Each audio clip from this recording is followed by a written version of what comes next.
Oh, he hit him! And the two teammates hit each other, and they're both off, and he's in the wall!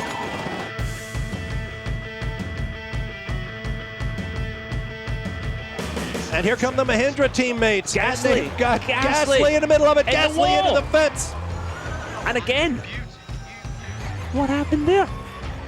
Timing and scoring shows Rosenqvist, Heidfeld, Gasly in that order. So basically in the last lap we had more energy than the Mahindras in front of us, and yeah, I knew it was for the podium, so I've just tried everything, and I went around the outside of Nick, and it just released completely the brake, and mid-corner I left some space on the inside, but just hit me on the entry and sent me to the wall. So I mean, yeah, I could not avoid. I mean, just sent me to the wall, and then I crashed. Lost the front wheel and just crossed the finish line. And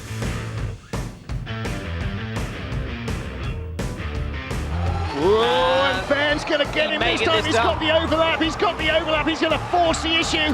PK's still there. Through. He's going to go Heidfeld. And Heidfeld saw that all happen in front of him. PK's damaged. Vern's in the barriers. And we are going to have a safety car. I passed him. He used me to turn.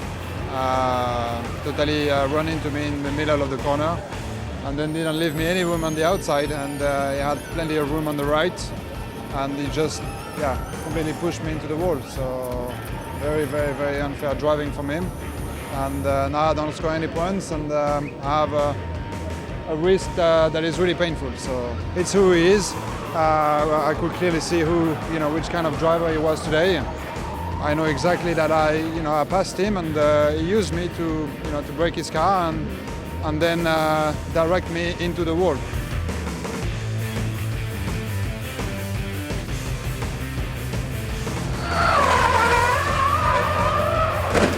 Oh, Alex Lynn's in the wall. Huge shunt. But Alex Lynn has gone off at the fastest corner on the circuit at Bound Street. He's in the wall, and that is going to be a safety car. I mean, that's a huge crash, Jack. That sums up the poor guy's season. Oh, What? Just lost the rear. Oh, that was a massive shunt. And he lifted his head forward, which is what you do not want to do in a rear impact.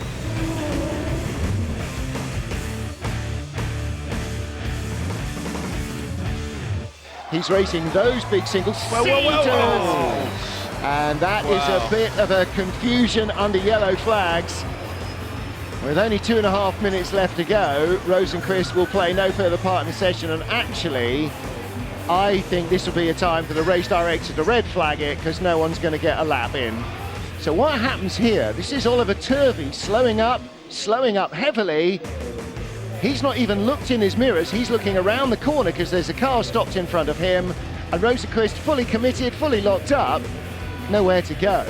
Yeah, just caught him out there. Yeah, you saw Oliver slow down for the yellow, and he was carrying too much speed and nowhere to go. Tried to go left. Why was there a yellow there?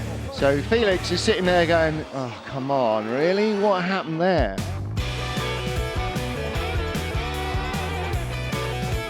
Da Costa covers the inside line. Oh, he's going for around the outside. That's never going to work. They're both in the wall. Da Costa off. De Grassi off.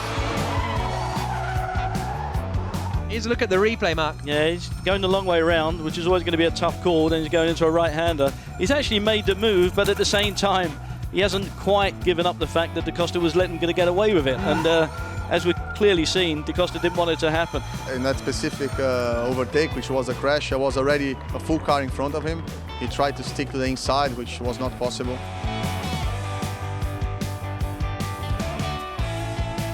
And here comes Nico Prost, he hits him, round goes Heidfeld, pirouetting in the stadium, and then a shut, and the two teammates hit each other. Mitch Evans is caught up in all of that as well. They all get going, that's going to be a safety car, and that could clinch the race for Lucas Di Grassi. Yeah, he just clipped him. You see him there for head, two cars.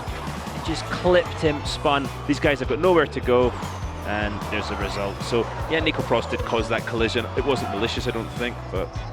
And then you see the two Mahindras hit each other. Oh, I tell you what, Jaguar finished P4 and he was and he was sideways there. That was that Mitch? Oh, good job, Mitch.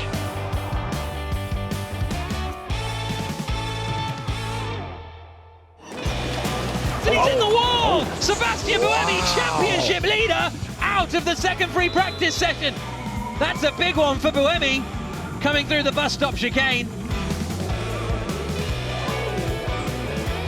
Hurt his hands. Has he bashed his head? Has he got? A little bit of a flame from the brakes.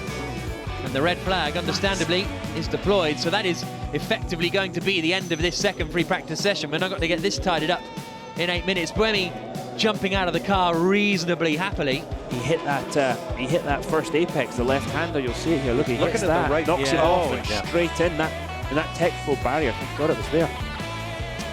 Very similar to his accident when he was leading the race in Buenos Aires in season 1. But bigger.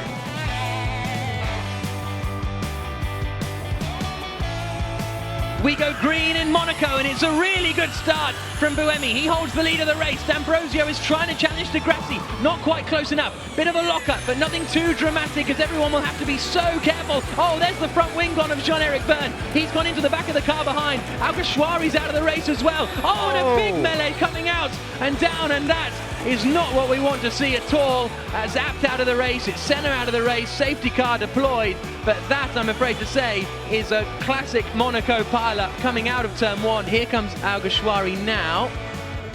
Oh, okay, so it was just a concertina effect because they went into the back, Vergne went into the back here. It then concertinaed up from behind the Andretti car. Then what happens as they come down the hill? The Abt car hit the wall. Oh my goodness! The That's Abt Bruno car Senna. hit the wall and Senna just went straight over the back of him.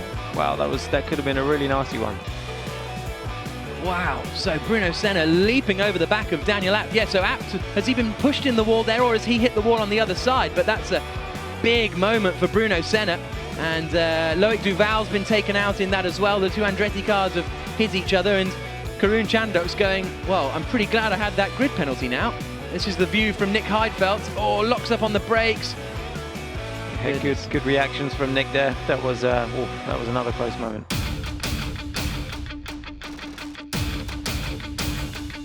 It's the championship decider in the second round of FIA Formula E.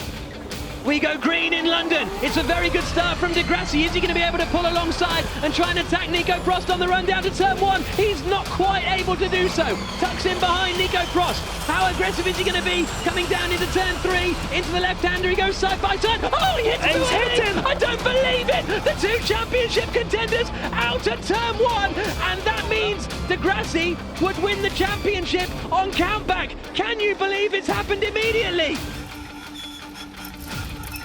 Yeah, I mean, he was feathering and braking. I honestly think, I think they braked early.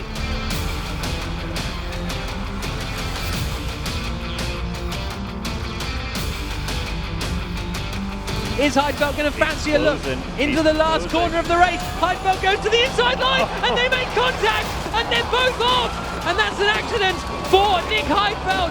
He has gone off the circuit. The two of them come together in the final corner, which means Lucas de Grassi is going to take victory in the FIA Formula E race here in Beijing. And there is Nick Heidfeld clambering out of his Venturi car. It's good to see. It's fantastic to see Nick Heidfeld climbing out. Not really the test we wanted, and I think we might have a bit of a conversation here between these two.